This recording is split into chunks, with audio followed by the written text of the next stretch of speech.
Hi, it's Heather from Party Masters, and this video is going to be about the different types of twists. Now, I will use the same terms as I go on with all of the lessons, so you will learn them. But please do try to use these terms so that we're all using the same wording. And then when someone says that, you need to use a pinch twist there or something, you'll know exactly what they mean, and we won't have all different versions. So the first thing I'm going to teach you is a bubble. Okay, so a bubble, just like it sounds. Now, I take my first two fingers here and I kind of squeeze the balloon together. And then as soon as you've got that little round, you start using the right hand with the pinky down. Just roll that around. See? Now I want you to take this side and I want you to put it through here and hang on. What that will do is it will stop everything from unraveling. Okay, so you could make as many bubbles as you wanted. Now, I would consider, say we can call these ones a 1-inch bubble. I know they're not exactly an inch, but we can, roughly, right? A nice ball. And then we can have a 1/2-inch bubble, which is just much smaller. At least half the size, okay? Now, every once in a while, we use really tiny bubbles. But then I would say do a ridiculously tiny little bubble. Okay? See what happens if you take your hand off of there? But the next one I want to teach you is a chamber. Chambers are basically just a long bubble, okay? So that could be a chamber. Now with chambers, I measure by fingers. So that would be a 4-finger bubble, or chamber, 4-finger chamber. Now if I wanted to do that again, but one of my fingers is over here, I could cheat, go like that, but that's a bit of a hard way to go about it. I would just spread out my 3 fingers a little bit. And eventually you will get the idea, and you'll sort of just get used to the certain sizes that you make. Okay? So you see there, that's 2 of the 4-finger bubbles. I'm going to put my hand in here again. And then I could do that again. Okay, I could also go down and say do a 3-finger one. So that's going to be like here. You're going to just pinch that with your thumb and your finger. Now you've got a 3-finger chamber.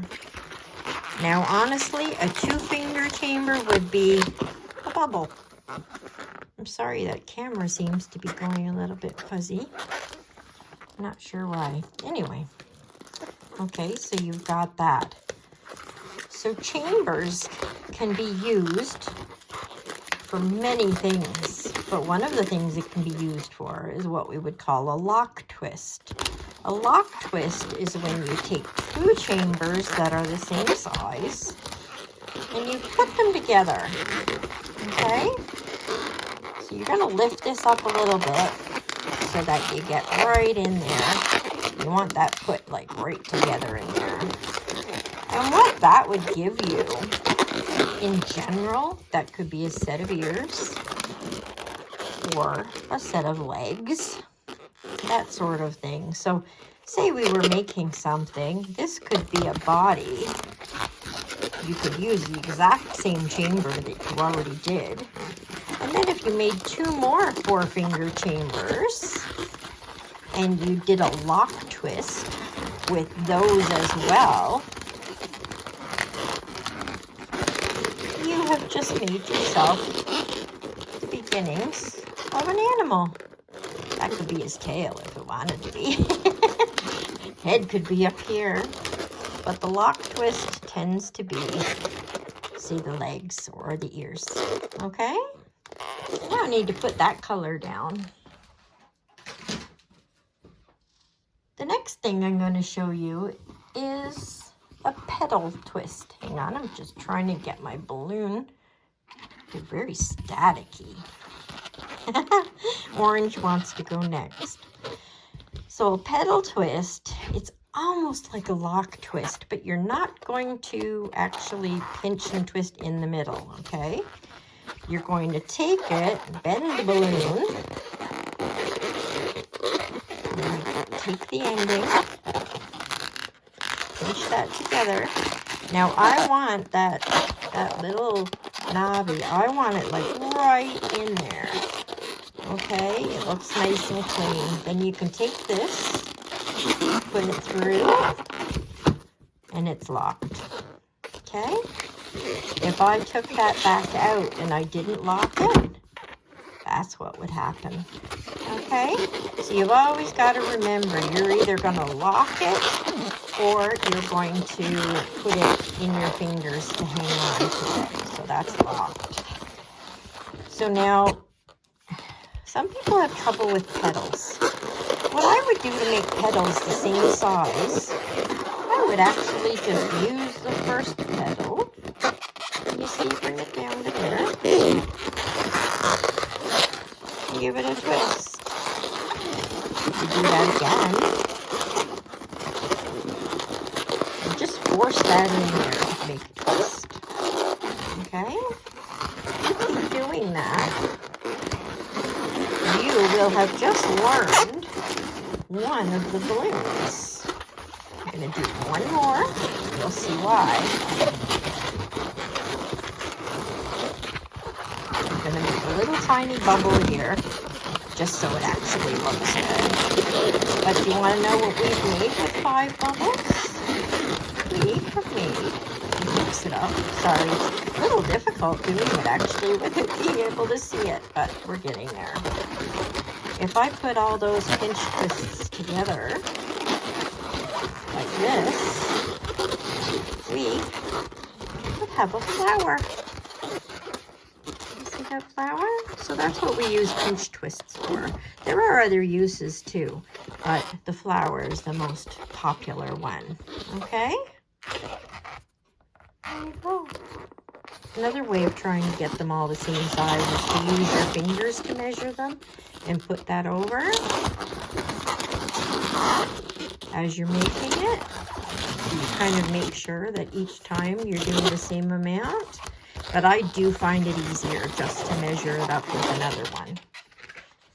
Okay, now we're going into the pinch twist.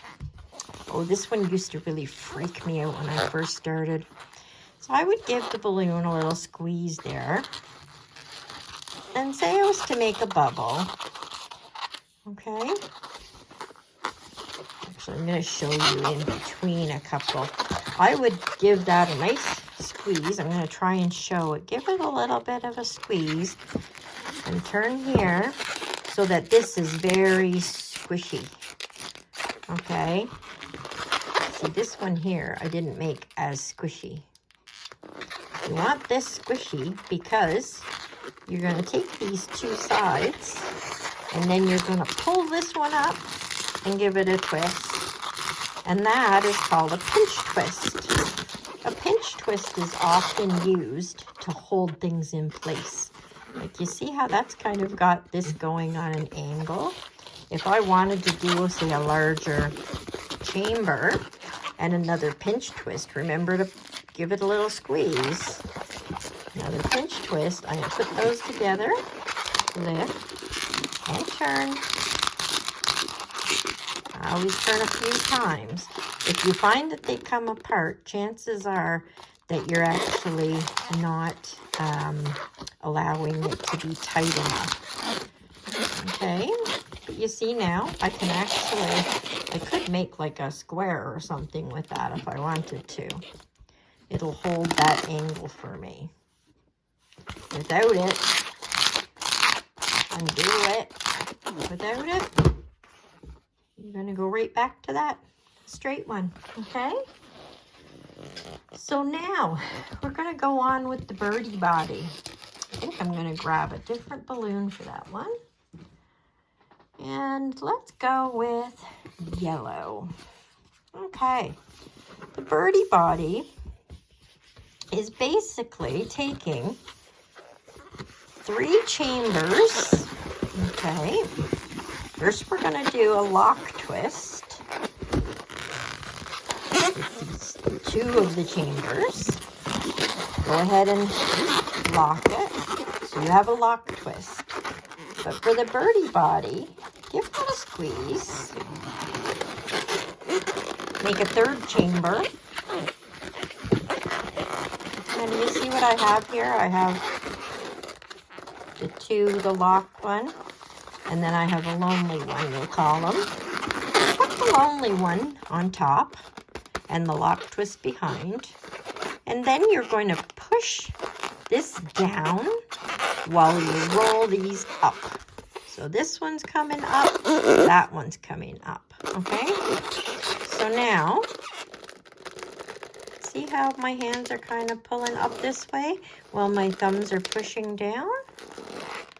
Now it helps if you make this one a little bit squishy, okay? Or just, you know, try not to keep your balloons too tight. Otherwise, they're going to break easily on you.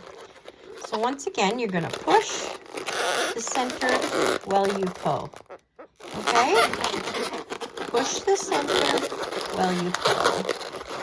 And when you're finished, you are going to have a birdie body, which is his wing, and his belly. I turned him that way and did a pinch twist. Let me just do one very quickly. We could have a headless bird. You see, now you've got this birdie body. Hang on there, we've got a birdie body with his tail. Okay, and his head would go up here. So that's a birdie body, okay? Now, let me find one here for the tulip twist. I know everyone was joking about different colors and what have you, but a tulip twist is a good one to use for tulips, actually. Or you can use it, say, for like a little pig's nose. Turn that over. So what you want to do, you want to take the nozzle and you're going to push the nozzle in here. So the nozzle is going to be at the tip of my finger. And then you're going to twist the balloon so that the nozzle gets trapped on that side. Okay? So you're actually twisting it and trapping it over here. So let me show you. I'm going to take my finger, stick it in the balloon. Okay, you can stick it in or whatever as much as you like. Sometimes you want like a bigger flower or a bigger nose, and sometimes not. So now right here, you see I have the nozzle. If I put it there. So what I want to do is I actually want to like pinch that with the balloon. But I want to do it with like my thumb and forefinger. So pull my, my finger out of there. And I'm going to twist this, but if you look very closely, you see the nozzle is stuck in there. Now, sometimes they don't come out right perfect, but you can kind of fiddle with it. And this, if you want to kind of stick it into there again, it'll hold. But that can be used for like the center of a flower, or if you want to use it like this, it could be the bottom of a pig's nose. Okay, if you put a bunch of them together, it actually looks really cute as like a little decoration sticking out of something. You could even use it as the top of an antenna or quite a few different things, but that is the tulip twist. Okay, now I want to talk about the last thing here. Actually, oh, nope, sorry. I just lied. It's not the last thing. Okay, I'm going to talk about bending, different ways to shape the balloon. Okay, so this balloon right now is relatively straight. If I want to just have a gentle bend, I can take this and I can just kind of go like that with it. Okay? And what you get is a gentle bend. Okay? If you wanted to make that more of an angle, you would actually flip it together like this. Okay? Squeeze the air out of here, and then take this. Okay, I know this probably looks terrifying. Squeeze that and actually give it a real squeeze. Okay, I'm actually like grabbing the thing, and then when you let go, you are actually going to have an angle. Okay, so you can do that for something like our snake body, which is very popular. Once again, you want to say put your hand in there and hold on to it. Give it a good squeeze and see how we start getting some shape to it. So your snake body could have some real bend to it. Okay, you see that? Then if you want to do something more round, a little bit of a squeeze. Wrap it around and around as much as you can. Okay. And then give it a really good squeeze here. I'm telling you, don't be too gentle, you know. A lot of people are really gentle because they think like they're going to break it or whatever. And like a lot of things, you'll learn the feel of it. Then when you let go, you actually have something rounded. Now you could do it even more rounded if you wanted to just say do it, you know, one thing after the next. And you could actually take that and give it a good squeeze. You see, it's actually so tight it's stuck together. But anyways, then you could get like a really tight turn. So you can do those types of things to change the direction at any time. So now the last one, and I actually need to break a balloon for this. I'm going to show you something. Probably not going to be able to figure it out for a while. It took me a long time. Get that? You push your two thumbs in and pull them in different directions. And you actually have your balloon broke. And you can start again. Right? But what I need a little bit of air. Hang on 1 second.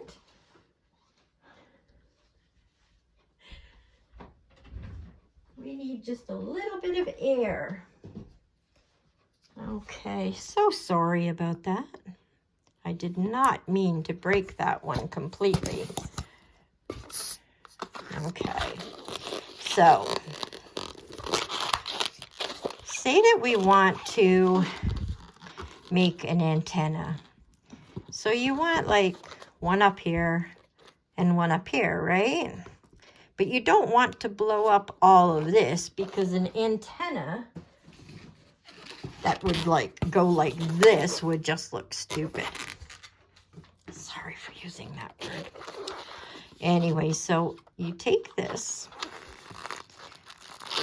split it into two roughly, okay?